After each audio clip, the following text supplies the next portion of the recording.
A partir del 6è mes de vida, els objectes ocupen un lloc cada cop més rellevant en les interaccions cara a cara.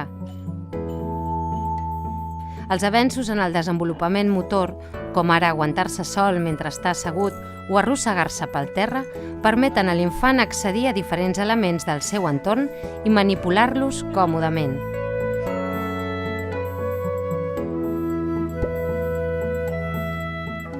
Es parla d'atenció conjunta en situacions en les quals l'infant és capaç de coordinar la seva atenció amb la de l'adult en relació a un objecte o esdeveniment en concret.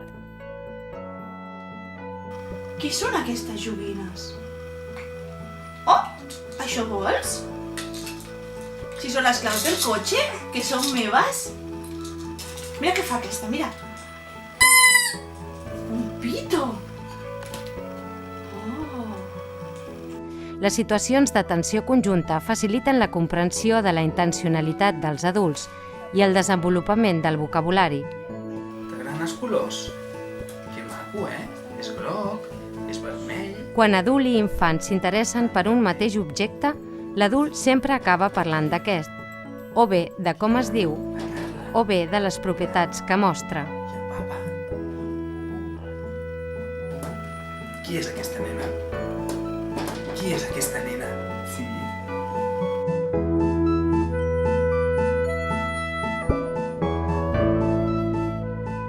Dedicar temps per a interaccionar cara a cara i compartir l'interès amb el teu infant al voltant d'allò que observeu és important pel desenvolupament del llenguatge.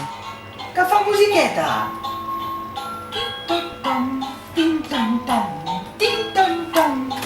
Et recomanem que parlis sobre els objectes que desperten l'interès de l'infant. És aquest el que t'agrada, el del RAC? O aquest? Això és un tros del tren. Sí? Que xulo, és una grua. L'has vist? I aquest? És un tren, Paula, això. És un tros de tren.